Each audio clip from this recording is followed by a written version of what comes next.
Hey, welcome back. Dr. Danny and I are back together. It's been a while. Yeah, super excited to get back into it, kind of go over some of the segments that we were just recording, and then really just dive back into what it means to live an innate lifestyle.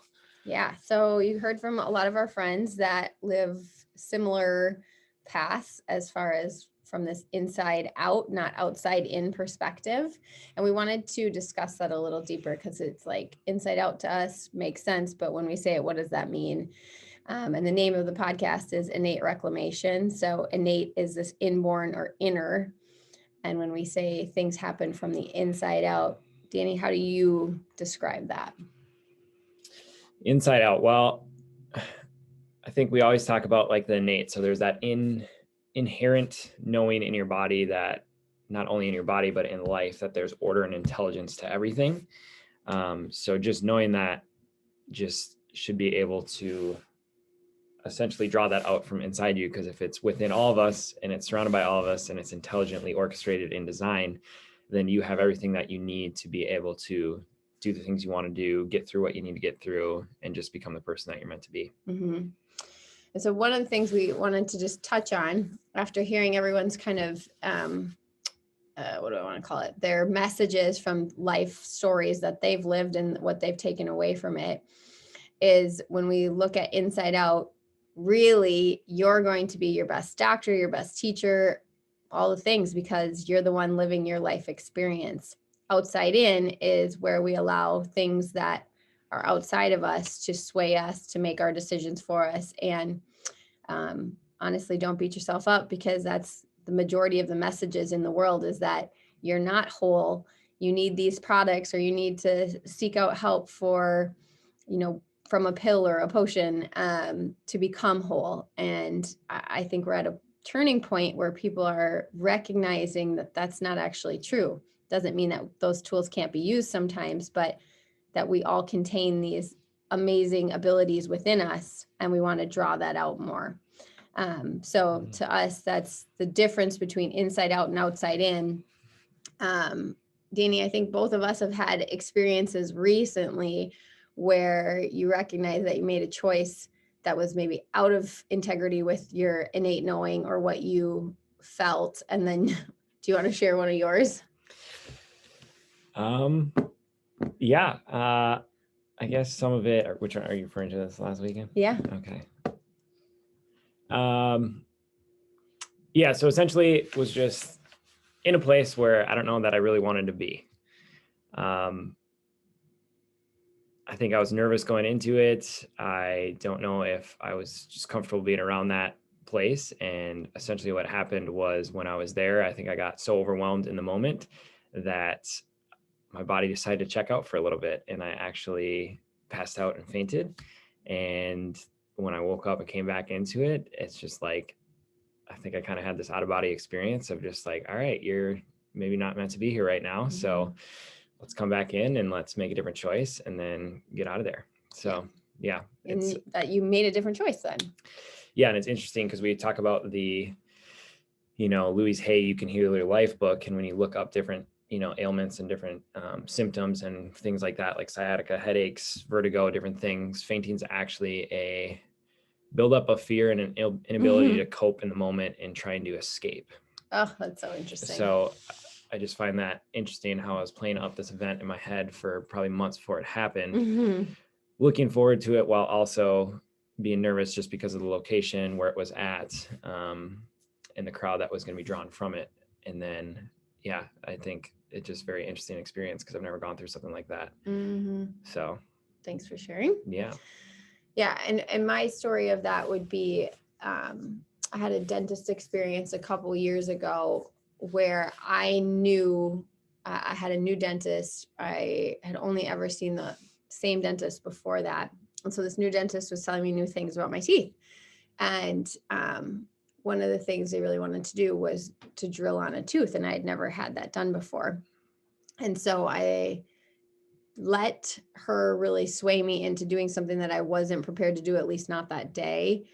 And then had nothing but problems after that. And so much so that it killed the tooth. So then I was in another predicament where I had to figure out, am I going to have a root canal? Am I going to just pull this tooth? And so I actually have a hole in my mouth where I don't have a tooth anymore to remind me to not make reactive decisions based on other people's, what they're influencing me to do if it doesn't feel in alignment. And it's healed now, but I'm down a tooth. So that was a good reminder. I knew that. And how I know that, you might be asking, like, how do you know? To me, that when you're excited or alive and you feel the best, there's like an expansive nature about your energy. So for me, it would be like when I get to speak to a group, or when we have a busy afternoon in the office, or when I'm snuggling my kids, there's an expansive feeling there. And the opposite, which would be fear or contraction or anger, when you're making decisions from those places, that's generally not a grounded place to be in to make forward motion in your life. And so to me, that would be how you start to recognize when you're in a place where this is probably a life-giving decision versus maybe I should pause. Yeah. And I think that pause is what offers us the opportunity to make that change. If it is not lighting you up, making you feel expansive, essentially, making you feel alive, really. Mm-hmm. And I think that's really what I think the veil is starting to get lifted off of with our current reality that we're going through. I think we're starting to see a lot of things that just don't add up, and it doesn't feel right inside, and it doesn't make you feel expansive. It makes you feel like, okay, what the hell is actually going on? And makes you want to dive a little deeper. And then that allows you to come back to yourself, get back to your values, get back to your intuition, get back to that innate, and then make choices that align with you to be able to go forward through your life so that you are living a congruent lifestyle, so that you do feel it up consistently. I mean, look at the jobs right now, how a lot of people are leaving their jobs that they've been at for years to do something that they feel called to do because now is the time. Mm-hmm. And I think that's a really good example of an inside out versus outside in, where for years we've just been sold this, that we need this, just like you're saying, a pill, potion, or lotion. And it doesn't even stop there. We need the biggest, newest TV. We need the fastest car. We need the, insert anything that you want to, any of your wants essentially, but are they needs? And I think that's what we're really starting to come down to again, is the needs are more that innate calling that your body is having that you should follow, because that's what is going to allow you to live connected and just live fulfilled, really. Just like snuggling with your kids. So, or your dog. Right. And there's periods of your life that you probably can look back and recognize that, usually I think especially the more kind of seasons we go through, the more you can start to recognize when you were in a tough season or a season where there was more challenge, and maybe how you either navigated that really well or let outside forces sway you, and that was even more turbulent than maybe it had to be. So this connected nature about us, I do believe, doesn't mean that we're not going to have very challenging things, because that's life. It just helps us navigate them a little more gracefully, because we're keeping our own self important in that process. So I guess, Deanie, one of the messages we wanted to leave everyone with was that ultimately, at the end of the day, everything that we're all quote unquote looking for or thinking is lacking in ourselves is actually present. And that's kind of the duality of life, is that, what we don't see within ourselves is usually what we then attract experiences to show us that it's actually been there all along. It's kind of like the Wizard of Oz. Very much so. And I think that's part of where we're in this great shift, where more and more of us are doing the work to recognize some of these things that maybe we weren't taught it early on. And maybe the kids are teaching it to us now faster than most of us who are adults. But we got to look within first.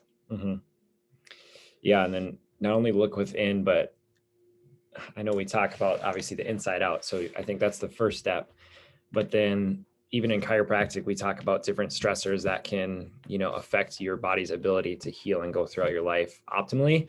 And one of those things are like thoughts or your environment or what you surround yourself with.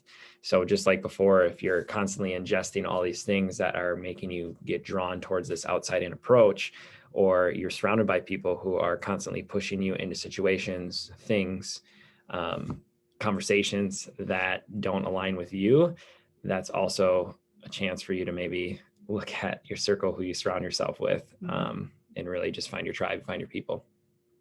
Perfect. All right, Danny, if you had to direct them towards something that was a resource to learn more about Inside Out, can you think of anything?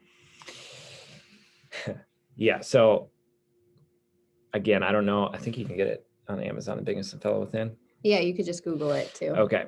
So obviously we nerd out about chiropractic, but there's this good short story by the developer of chiropractic, BJ Palmer, and it's called The Bigness of the Fellow Within. And it talks about that something that's in everybody that you just got to go get it to get it done, essentially. And it's just, yeah, you got to find it within yourself. And it is that just innate, inherent ability that if we are all connected and we all bring these experiences to us, whether we want it to or not, if we're thinking about it, it's getting drawn closer to us, even if we're thinking about the things that we don't want. It's within you. It's that something that keeps us all alive, that fire within us. And I think that's just a good, simple story to be able to help you make connections in your life that, whatever you want in life, it's up to you and the choice is yours. I love it. Yeah. Google The Bigness of the Fellow Within, BJ Palmer. Mm-hmm.